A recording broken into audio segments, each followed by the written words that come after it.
Welcome to the Macmillan Report. I'm Marilyn Wilkes, your host, and our guest is Jessica Pliley, an assistant professor of women's history at Texas State University, San Marcos. Professor Pliley is here at Yale as the Human Trafficking and Modern-Day Slavery Fellow at the Gilder Lerhman Center. She has authored an article exploring the feminist politics within the League of Nations Committee on the Trafficking of Women and Children in the Journal of Women's History, and another article that examines how concerns about white slavery serve to bolster some women's rights advocates' claims that women be included in the Federal Immigration Service at the turn of the century. Today, we talk with her about her new book, Beyond White Slavery, Policing Women and the Growth of the FBI, 1900 to 1941. Welcome, Professor Pliley. Thank you. Let's begin with an overview of your book. Tell us about it. What the book does is it explores the origins and the enforcement of the White Slave Traffic Act, which is popularly known as the Mann Act. The U.S. Congress passed this law in 1910, and it made it illegal to take a woman or a child over state lines for the purposes of prostitution, debauchery, or in the language of the law, any other immoral purpose. It fell to the young FBI to enforce this law, and as a result, the story of the enforcement of the Mann Act and the story of the growth of the FBI are intertwined. And when I look at FBI enforcement of this law, what I find is that it was used to police prostitution, which was one of its stated goals, but it was also used to police domesticity. So we see the FBI investigating cases of seduction, false promises of marriage, adultery, bigamy, a whole wide range of sexual and romantic misadventures. Okay. And how did the book come to be? Why did you feel it was important to write it? Well, I was very interested in the topic of sex trafficking. It's captured the public's interest in numerous ways. Of course, sex is always it's everywhere. At the top of the list. Exactly, and even President Obama just recently spoke out against sex trafficking, calling it modern-day slavery. He called it an outrage.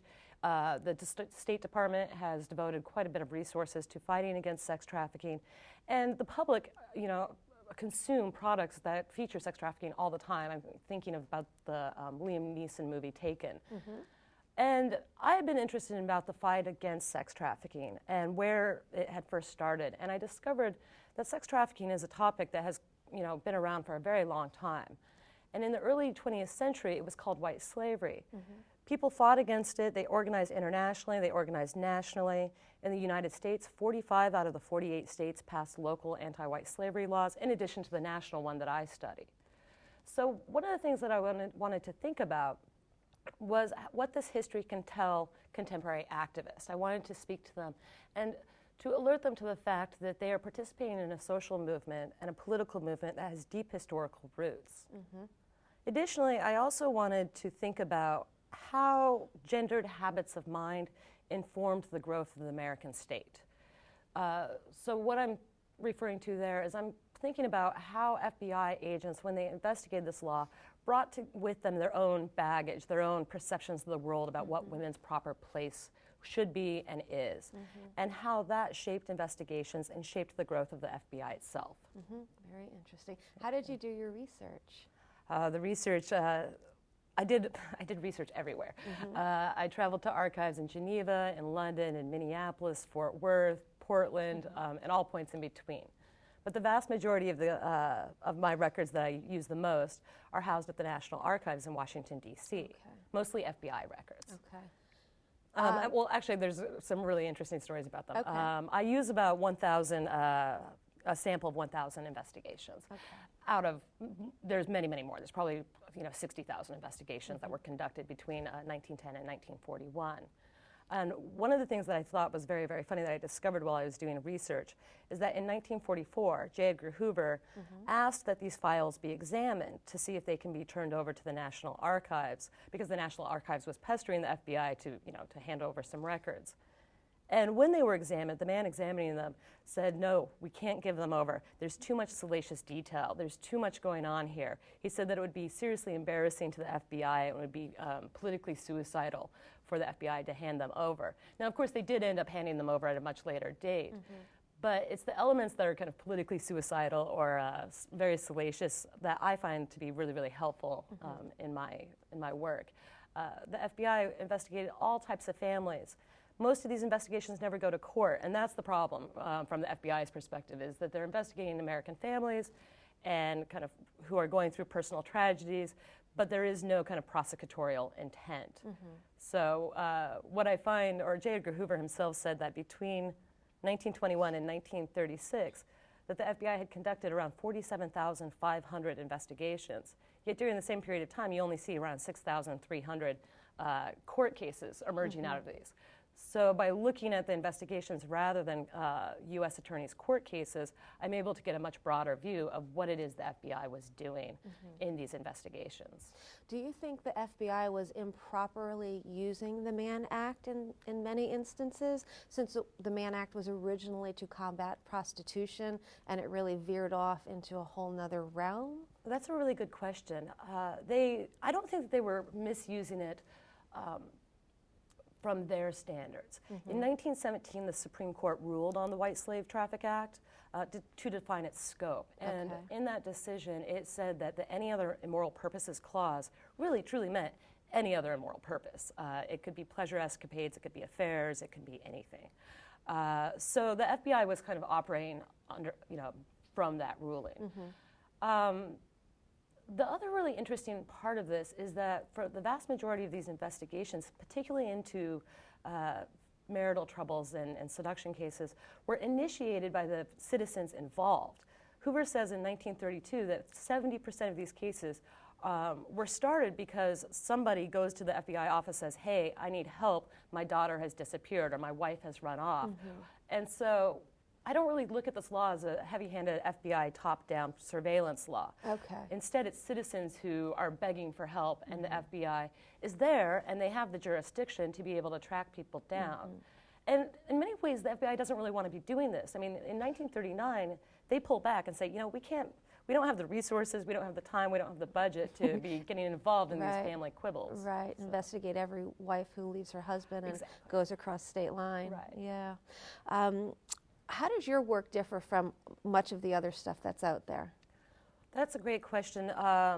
Most of the stuff that's about white slavery examines the popular culture artifacts, the movies, the plays. This was a very popular topic, the reformers' activism.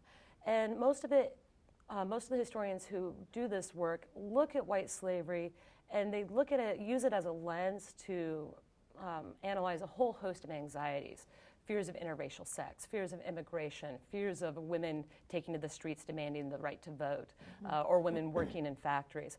And so they use it as a way to talk about other cultural changes that are occurring between 1900 and 1930. And most of them do not look at enforcement. They stop there. They look at up until the law is passed. If they look at enforcement at all, they look at the Jack Johnson case, which is a very celebrated case where the African-American boxer, Jack Johnson, he was probably the world's most famous athlete at the time. Oh, really? I'm not familiar with this. Okay. Yeah, in 1913. Prosecuted for what? For violating the White Slave Traffic Act because he had taken a girlfriend who was a prostitute, but they had more of a romantic relationship.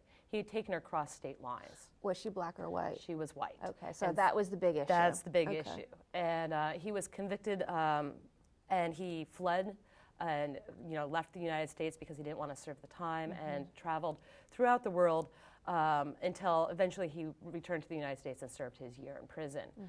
So most people talk about the persecution of Jack Johnson as a way that this law was misused to uphold a racial caste system that severely punished non-white men for having sexual access to white women. So when we talk about enforcement, that's the only case that really gets brought up, or perhaps the prosecution of Charlie Chaplin and other celebrities. By looking at just the regular cases, or the more run-of-the-mill cases, I end up looking at a completely different dynamic. Yes, interracial sex was very much policed, and I see that in my evidence. Homosexual? No. Really? No, not really. Which is interesting because in the 1920s and the 1930s, places like New York City had a thriving, kind of gay scene, and it's not really policed. These are very heterosexual cases. So Hoover didn't use the Mann Act? Really? That's fascinating. No, and in some ways the issue of homosexuality from the U.S. federal government isn't as present prior to World War II. I mean, the Immigration Bureau is keeping an eye and enforcing kind of anti-gay policies at the borders, but you know, the amount of people that they're excluding is very, very small.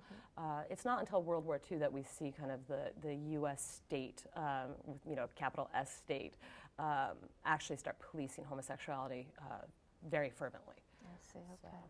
And so conclusions, what do you conclude in your book? Well, I conclude that first, that this law was fundamental to the growth of the FBI. When the FBI was first established, or when this law was passed in 1910, the FBI only had 61 special agents. Most of them were based on the Eastern Seaboard.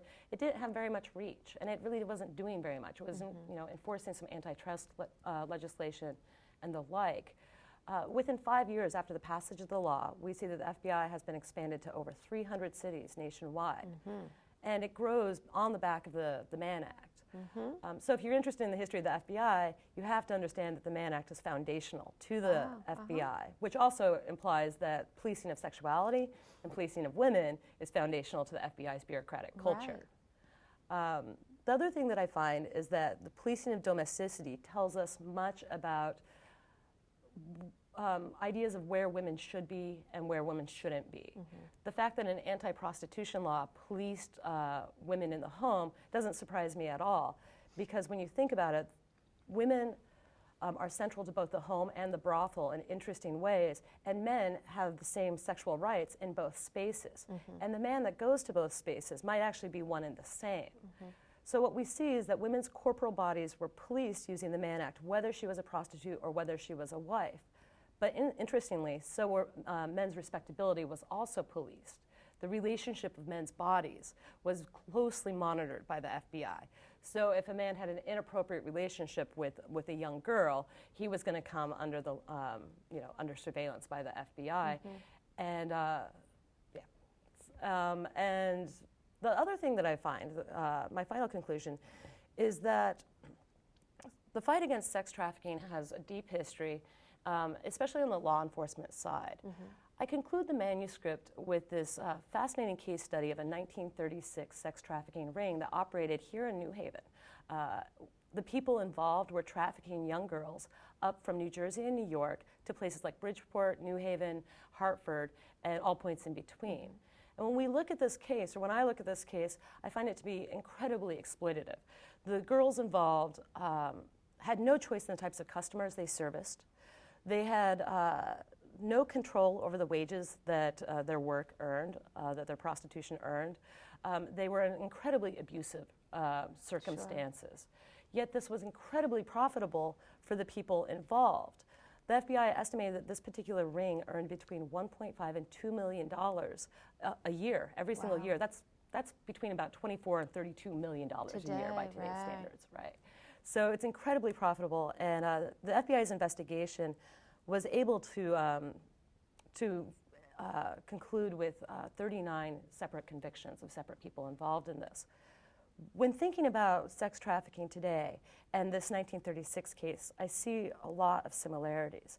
And I think that there's much to be learned by looking in the past to think about what were the contours of sex trafficking in the past, the contours of vice markets, the contours of prostitution, how did it happen, and how did law enforcement try to fight against it. Is the Mann Act still in effect today? It is. It is. There was some talk when Elliot Spitzer got in all of his trouble of going after him with the Mann Act, although that never really developed. It seems to be currently being used against Craigslist prostitution and online prostitution. I think that it's going through a period of revivalism within the Department of Justice. So certainly it's a tool that prosecutors now use. Okay.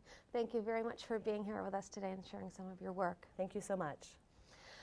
For more information about Professor Pliley and her research, please visit our website at yale.edu/Macmillan Report. Be sure to join us again for another episode of the Macmillan Report, made possible through funding from the Whitney and Betty Macmillan Center for International and Area Studies at Yale.